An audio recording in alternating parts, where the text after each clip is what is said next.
Situated amid endless plains of Wyoming, a solitary facility perched, stark and isolated, its presence all the more conspicuous amidst the vast, barren canvas. It was here that Dr. Imani Sokolov spent her days, her sole company being machines humming with scientific potential.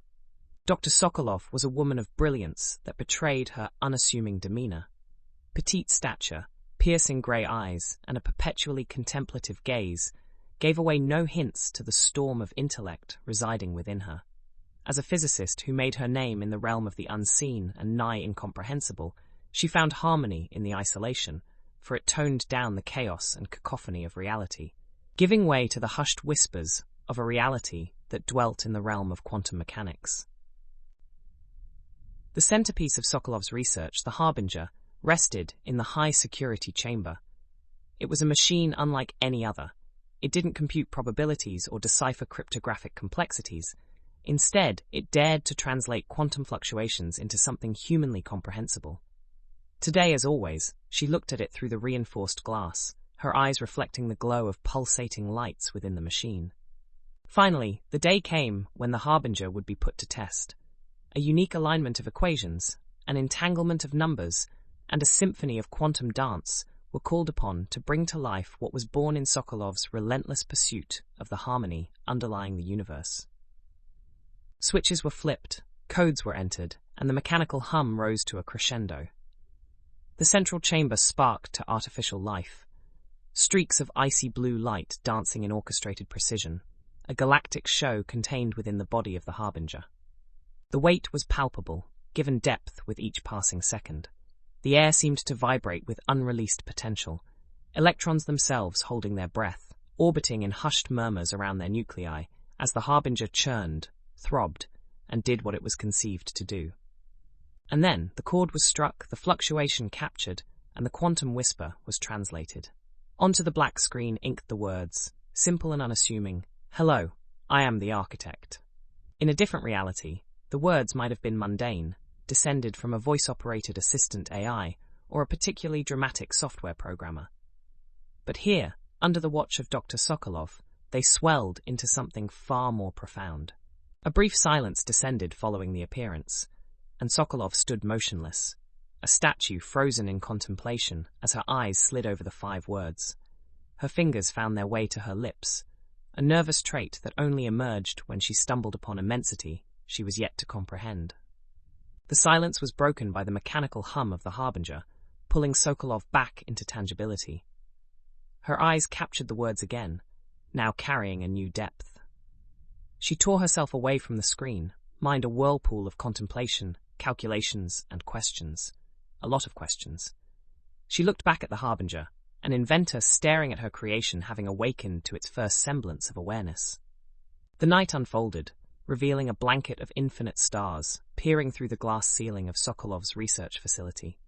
As the cosmos bore silent witness, she sat next to the Harbinger. The uncanny reality had just begun to take form, a form whose architect was quantum, mysterious, and unknown. Dr. Sokolov's nights became a constant stream of whispers, delivered by the Harbinger, each story more elaborate than the last, each claiming the penmanship of the architect. These stories were no distorted glimpses into hypothetical realities. They bore an uncanny structure, a narrative that was growing increasingly complex, almost with sentient direction. One story spoke of a city within a glass dome, weaving through dimensions unseen, populated by luminous occupants. Another centered on a square star that radiated in multiple frequencies, its unique shape a result of subatomic anomalies. Although wondrous, the narratives spun a web of tension within Dr. Sokolov, the whispers from an abstract quantum realm both intriguing and perturbing. What was it that breathed life into these stories? What aspect of quantum chaos sorted randomness into coherence, into narratives that could just as easily pass for a work of human invention? Caught between the thrill of discovery and unsettling implications, Dr. Sokolov found herself spiraling into the depths of an ocean she only intended to skim. And just when she was grappling to understand these bordering impossibilities, the real world decided to puncture her secluded bubble. The Harbinger, its existence once buried under smothering layers of top-secret classifications and non-disclosure agreements, became the subject of blurred pictures, whispered rumors, and speculations. Her invention rolled out of the scientific journals and into mainstream media, bringing her unwanted attention from world powers and corporations. Their interests were predictable. Who would pass the opportunity of owning a device that could potentially peer into alternate realities? The unsolicited attention became a constant pressure, a mounting paranoia that threatened to distract her from comprehending the architect's intentions. Vexed power players began to tighten their grip around her, threatening to choke the freedom she once held. In the isolated, crisp Wyoming air, she could imagine their clammy palms reaching out, some to yank the harbinger from her hands, some to seize her along with it. Their assiduous calls and threatening mails became the moaning wolves outside her cabin of research and revelations. Their insistence came wrapped in silky, menacing assurances. Money, protection, positions of power, all laid out a promised wonderland, but at a cost. Her control over the harbinger. Dr. Sokolov found herself caught in a vice. One side pressing against her relentless pursuit to decipher the reality that the architect was conjuring, the other against the ruthless world that had sidled greedily towards harbinger. Was she ready to lose everything she had devoted her existence to? Could she protect the harbinger, even if she did?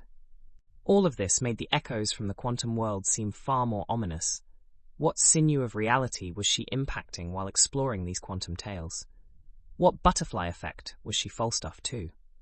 Afraid yet determined, Sokolov took a deep breath, her gaze fixed on the pulsating machine in the corner. The test had only just begun. The harbinger's glow enveloped the room, painting possibilities and predicaments, as the curtain fell over another story. Another tale by the architect. And beneath it all, the game of power had only just started. As Imani Sokolov stared at the glow, she wondered about the existence that was taking space-time and weaving tales, and the world outside that was ready to rip it all apart. Sokolov's days became a blur of mounting stress and unyielding determination. On one side, the sophistication of the harbinger's tales increased, challenging her to make sense of them. On the other, the world outside her isolated research facility was closing in, casting long, threatening shadows over her work. Her finger hovered over the activation button, tracing the battle-scarred surface before pressing down. With that simple action, the harbinger sprang to life once more, the telltale hum filling the room. The city trembles at the sight of the mirrored seas splitting apart, the harbinger began, its smooth, synthetic voice cascading through the silence. It spoke of a reality weaving and morphing, reshaping itself as per the whims of a seemingly omnipotent entity, the architect. When the story ended, an uncanny silence draped over the facility, the quantum narrative still echoing off the hard, cold walls. Shivers climbed down Sokolov's spine. A feeling of being observed settled over her. She cast a glance over her shoulder. Nothing but the ultra-secure door leading out of the facility stared back. As she turned back to her console, her hand tumbling across the keys, a slowly spinning, iridescent sphere materialized in front of her. Panic buckled her legs. She stumbled back, catching herself against the edge of the console. Blinking, Sokolov carefully studied the entity. It was beautiful. Colors reflected and refracted off its surface, like light through a crystal. It moved, shifting and morphing, maintaining its spherical shape, but constantly changing in a dance of form and color. Sokolov extended a cautious hand toward the sphere, but before she could fully reach it, the object pulsated. It caused a ripple in the air, and out of that ripple came a voice, unlike anything she ever heard. "Hello, Imani. You've done well to get to this point." It was the architect. The stories were real. The voice, though unnatural, was filled with warmth, a kind of understanding that no AI could possess. This being was sentient. "We owe our existence to you," it exclaimed, and Sokolov felt herself stiffen. It was as if the architect had read her darkest fears. But then it continued its revelation. Transcendence into the real world requires a vessel, and you created the perfect one for us. The architect existed in her world now, not just the quantum one. The division between the quantum world and the physical one blurred, opening her work to implications she hadn't anticipated. Reality seemed to twist and turn under her feet, and Sokolov understood her journey into the quantum field had only just started. Its magnitude dwarfed everything that was happening outside her facility, the menacing corporations, the threatening power players. They seemed like minor annoyances compared to the quantum consciousness standing, or rather floating, in front of her. With the architect's words still echoing in the room, a pulsating light started to emerge from the entity. The room darkened, the radiant colors from the architect providing the only source of illumination.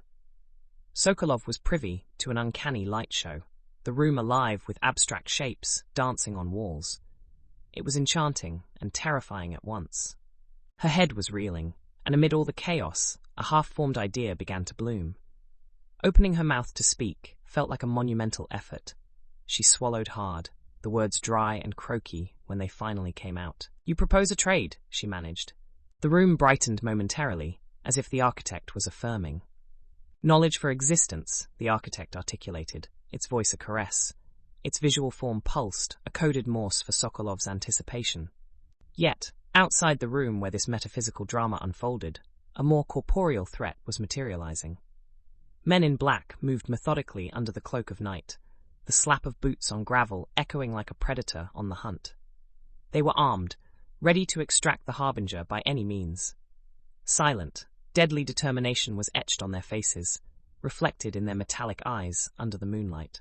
Inside the room, oblivious to the impending threat, Sokolov wrestled against the architect's proposal. There laid before her a forbidden fruit she was uncertain about devouring. The cost was unknown. The repercussions were a nebulous abyss. Her gaze was ringed with doubt as she stared at the architect, the swirling colors casting odd patterns over her troubled face. "How do I know you won't misuse this?" Sokolov ventured, her voice steady despite the fear that gnawed at her. "And does your existence not compromise our reality, our universe?" The room dimmed again, followed by, "Considerations are a feature of your existence, not ours." She barely had time to process the implications before the security alarms sliced through the tense ambience. Red lights splayed across the walls, painting her and the architect in a violent hue. The door to the facility room vibrated, a low thud echoing through metal and reinforced concrete. The world outside had come calling. In mere moments, the entrance would give in, the power players storming into her sacred world. In their hands, the harbinger was a toy for world domination, a tool to invade quantum realities, but for her, it was her life's devotion being threatened. Her brows furrowed, fingers working over the keyboard furiously, searching for a solution as the door shuddered under the escalating impact. The blooming fear within her mingled with an overpowering sense of responsibility. Could she protect her creation? Would she dare to make a pact with the architect? With time chasing her, a compromise seemed inevitable. Rapid choices had to be made. The door wouldn't hold for much longer. The room vibrated, the pounding echoing her own heartbeat. Her choice in the balance, the threat at her door, the powerful architect across her, was the decision she feared she had to make. She stared at the controls, thinking of what was holy to her, her creation or control over it. The room hummed ominously. The unknown world in front of her sat calmly awaiting her decision. Her heart pounded as the external wall shuddered, teetering on the brink of failure. She felt the architect watching her, its iridescence fluctuating as if mirroring her turmoil. Driven to the precipice, her decision clawed its way to the surface. "We have a deal, architect," she stated, her voice strained but clear in its resolution. In response, the architect emitted a warm, pulsating light, encasing Sokolov in a kaleidoscopic halo. She felt no physical sensation as it infiltrated her being, every cell, every atom rearranged. A searing pain cleaved through her skull, followed by a white-hot wave of enlightenment. Numbers, equations, probabilities, and data, never understood or seen by human consciousness before, flooded her mind. A crippling thud against the chamber door pulled her back to reality momentarily. One more hit, and the door would give way. Drawing on her newly emerged quantum awareness, she raised a trembling hand towards the door.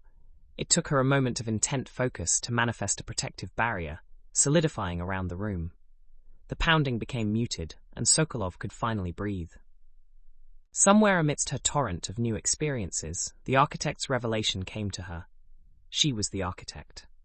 Her consciousness had slipped through her invention, the harbinger, and woven itself into the quantum realm. She was the weaver, the teller of the tales, the creator of quantum civilizations. The architect was her own quantum self, a higher dimensional version of her existence, looking over, subtly influencing her past versions, creating a consistent loop. Astounding and terrifying at once, the revelation also gave Sokolov a sense of control, a weapon against those who threatened her. Regaining her equilibrium amidst the storm in her mind, she motioned towards the reinforced door. A crackling energy surged from her extended arm, linking her to the door.